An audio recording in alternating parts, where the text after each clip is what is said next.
spending our summer with the Psalms. And we are looking at this point about Psalms of orientation. Now, I can't go back over 6 weeks of sermons, and you just have to catch up online or something. But we're talking about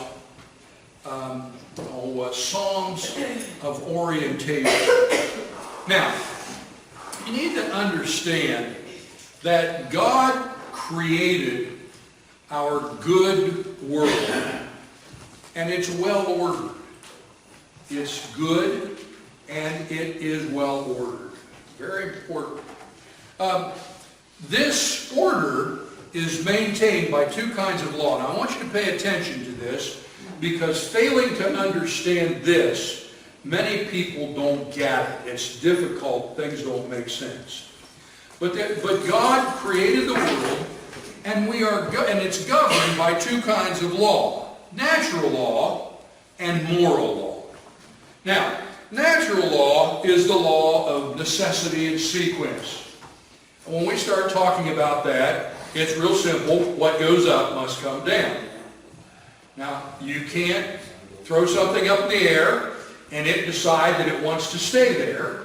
What goes up must come down. It is necessary that it do that. Okay? That has no choice in what's going on. Furthermore, it is very predictable.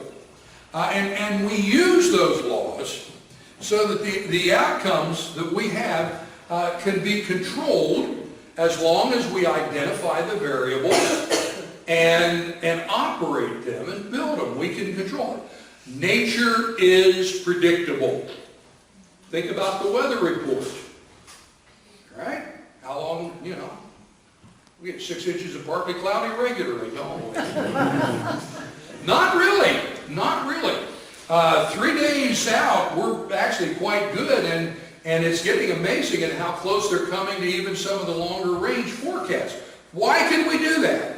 Well, we understand the variables that create the weather, and we watch that, and we can predict what the weather's going to be.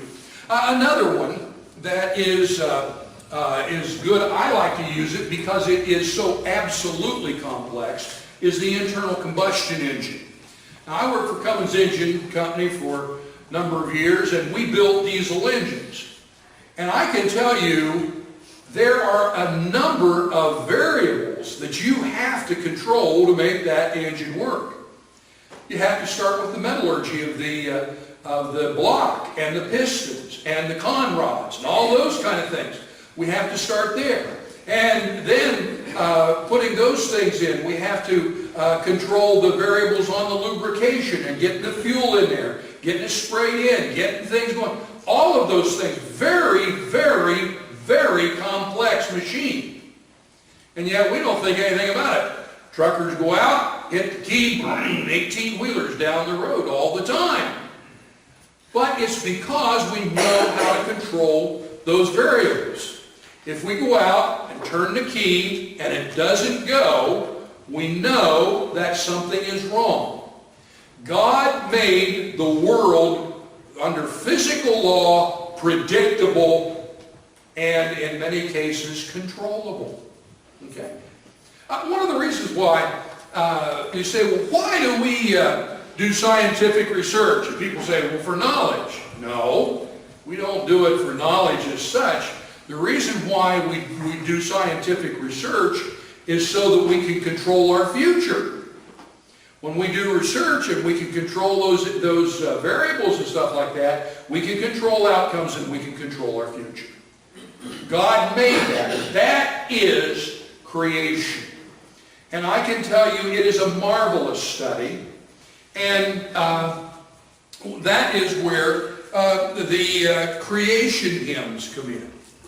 Moral law, on the other hand, is a rule of moral action with consequences associated with conformance or non-conformance. I was really upset with myself about 2 o'clock this morning. I was having an awful time sleeping. Couldn't figure out why.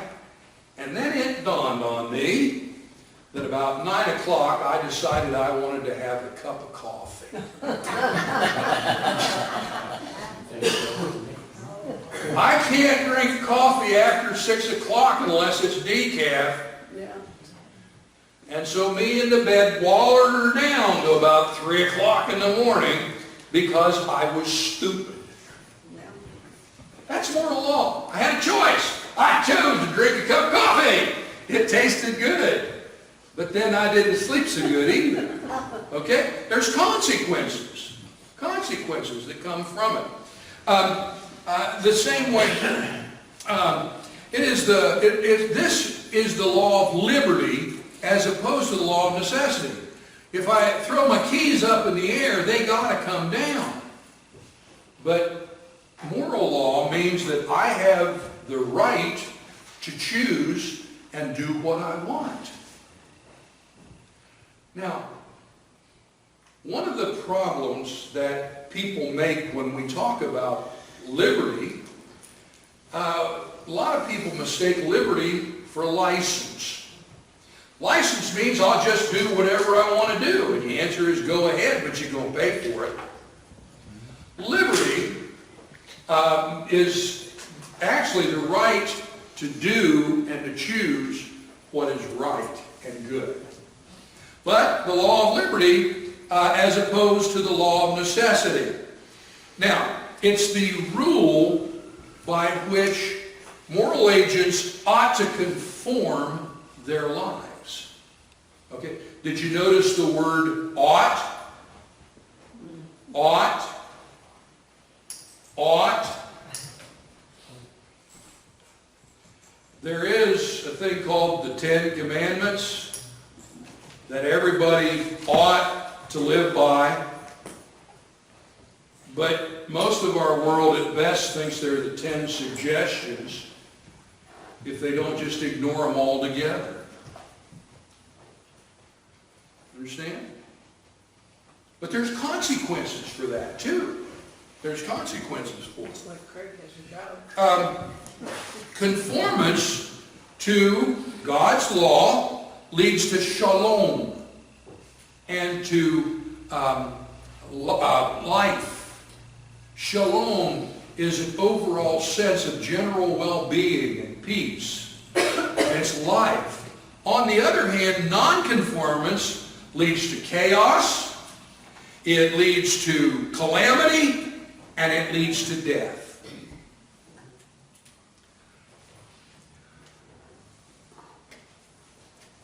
We are living in a nation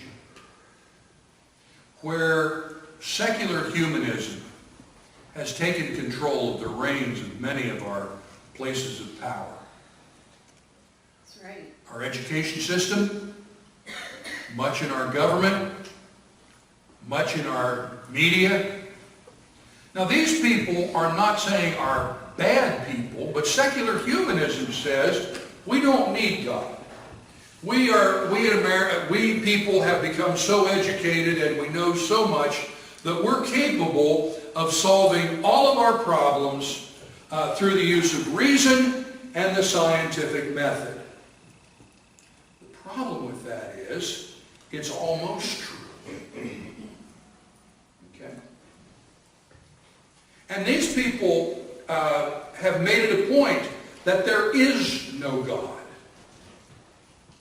And so what happens is we, as a people, are seeing and suffering consequences because we're not conforming ourselves to moral law. Now, the Psalms of orientation that we're talking about celebrate this good and prosperous and peaceable and predictable world that the good God and the good God who created it. Now, creation psalms, we talked about those last week. Creation psalms praise God for the physical world and the natural laws that He created. And you begin to do it. You begin thinking about the sun and the moon and the stars, and your heart just lifts up in praise because of the great creation that God did. On the other hand, Torah psalms praise God for the goodness and righteousness of the moral law. Okay, let me spend some time here and let's talk about what do we mean by Torah. What do we mean by Torah? First of all, Torah is the first 5 books of the Bible. Genesis, Exodus, Leviticus, Numbers, and Deuteronomy. They are, the scripture ascribes the author to Moses. In the New Testament, you will hear it referred to as either Moses or the law. Now, to the Jews, this is the most sacred of the sacred writings. Torah is foundational. And I can tell you when they do the bar mitzvahs and whatever, they spend time studying Torah. And they know that law, and they know those 5 books together. Now, what's it look like? Well, there's a Torah scroll right there. And you can see that you can see they're actually can be rather large and whatever. Furthermore, because they are so respected, they are kept in a very ornate closet in the synagogue. And they are treated with tremendous respect by the Jewish people. When we begin talking about Torah, let me do a real fast summary down those first 5 books. It starts with the origin of the world. In the beginning, God created the heavens and the earth. It talks about the origins of humanity. And then it talks about the fall of man and the flood that resulted because of unfettered sin, the scattering of the humanity at the Tower of Babel. That's the first 11 chapters of Genesis. Now, there's something really, really important that you Bible scholars need to pay attention to. When we hit the end of Genesis 11, we find humanity alienated from God, scattered, alienated from one another, and can't even communicate with one another. Okay? It is a very bad situation. Genesis 12 opens up with God making a promise to Abraham saying, I'm going to give you posterity, I'm going to give you land, and through you all nations will be blessed. And it is at this point that we begin the story of salvation history. At that juncture, it's there. And at that point then, with the election of Abraham and his posterity, we go on. Now, from this point on, Torah contains stories and commands. The book of Leviticus is essentially a law book. Deuteronomy, very much the same way. They are commands, but there are also stories in there. In Exodus, we get the story of God saving them out of Egypt and the things, but there are lessons that are learned. And what these are all about, every one of them is focused to teach us how to live at peace with God and each other. That's the whole point of what Torah is about. Now remember, this is the first time that God has actually revealed to humanity all of that. Adam and Eve had it when they walked with God, but when they sinned, that was all lost. And so here we are, the beginnings of salvation history. Now, what we get here, and what we'll find, is that observing the commands will result in a life of shalom because it lines up with creation and its purposes. Okay? Did you ever try and fix something, can't get it to go, and so you go read the instructions? When all else fails, read the instructions. Well, what we're dealing with here with Torah is all else has failed. Murder has happened. A flood couldn't solve it. We're scattered. We're sinful. We're alienated from God. And God said, here, let me give you some instructions to follow. And that's what Torah is all about. Now, when we begin talking about Torah, is that observing these commands will result in a life of shalom because it lines up with creation. The best example, of course, is Psalm 119, but its length would require an entire service for me to comment on, and I really would like for you to read it. It is a wonderful thing, but let me just catch the first few verses of it. Blessed are those whose ways are blameless, who walk according to the law. Law there is Torah. Okay? Torah of the Lord. Blessed are they who keep his statutes and seek him with all their hearts. They do nothing wrong. They walk in his ways, and so forth and so forth. That's Psalm 119, verses, I think, 1 through 3 on that. We can see it. Well, let's move on to some of the shorter ones and to be able to make the point we have here. I want to look at two Psalms, Psalm 1 and Psalm 15. Okay, we read this.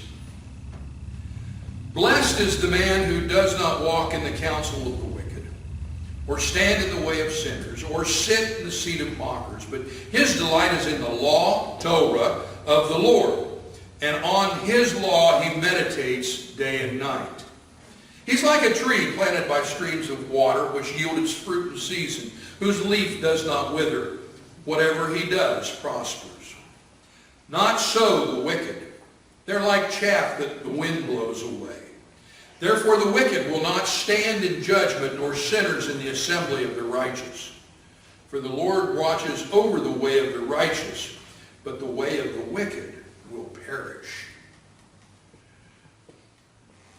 Oops.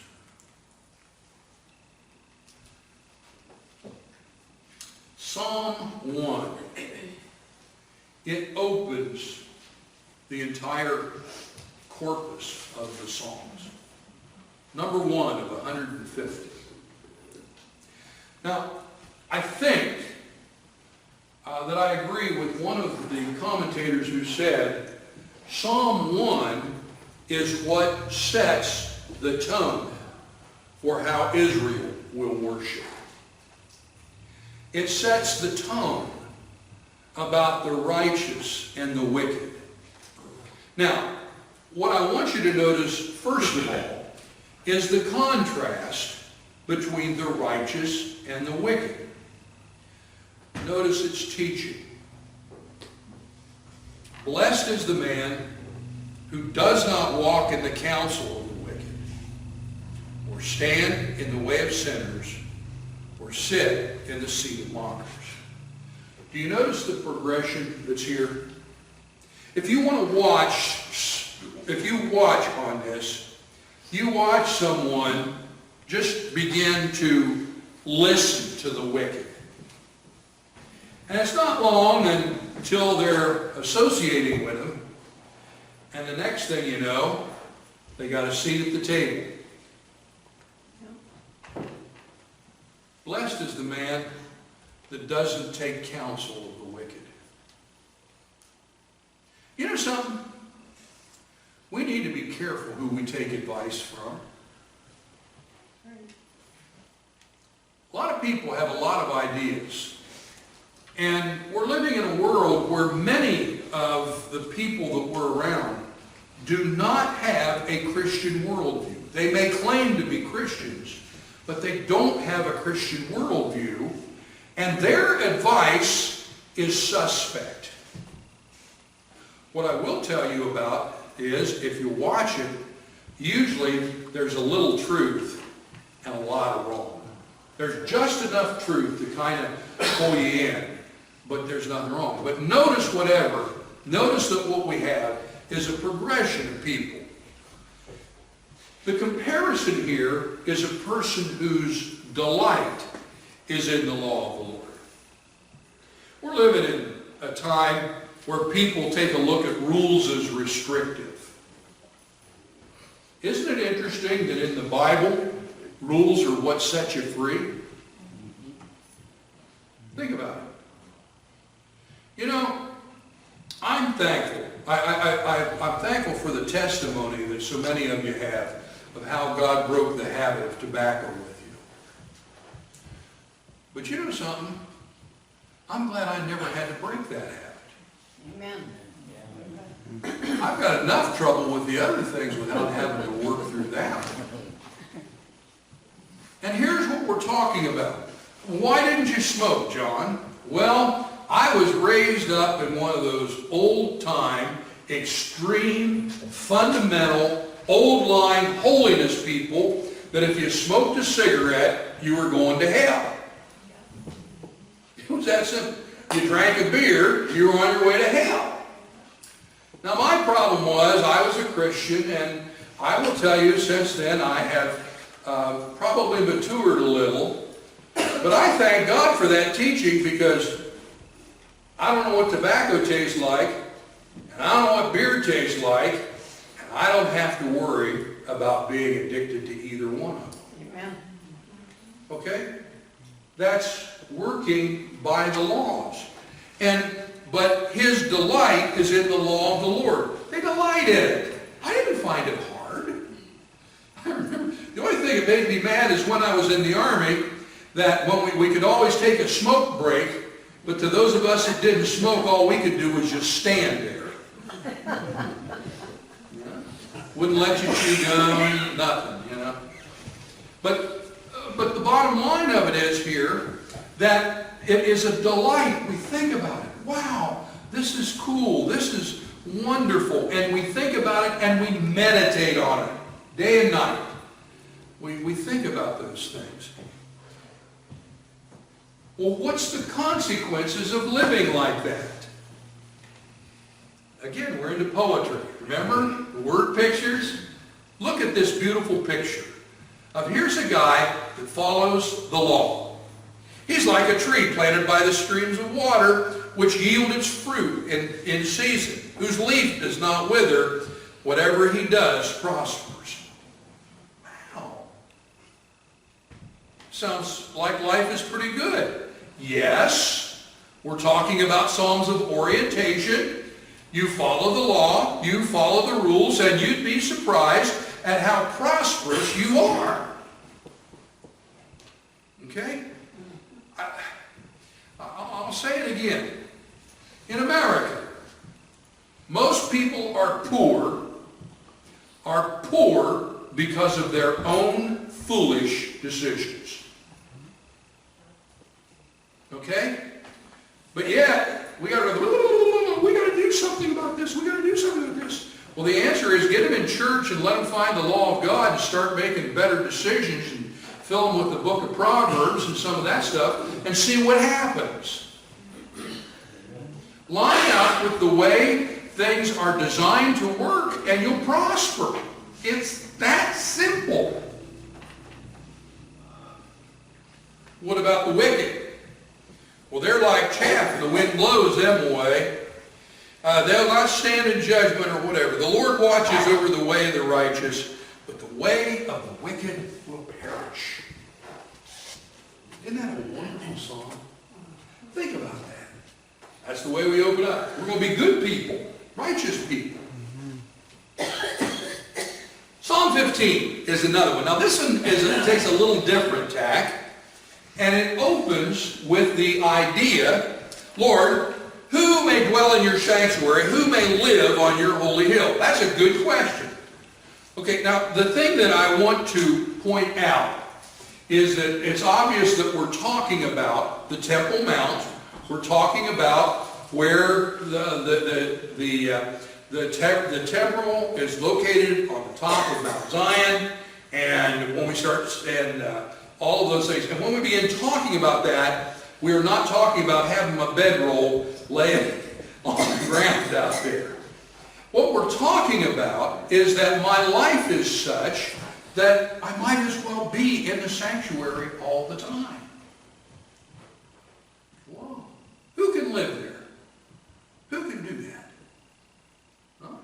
Well, He whose walk is blameless and who does what is righteous, who speaks truth from his heart and has no slander in his tongue, who does his neighbor no wrong and casts no slur on his fellow man, who despises a vile man but honors those who fear the Lord, and keeps his oath even when it hurts, who lends money without usury and who does not accept a bribe against the innocent.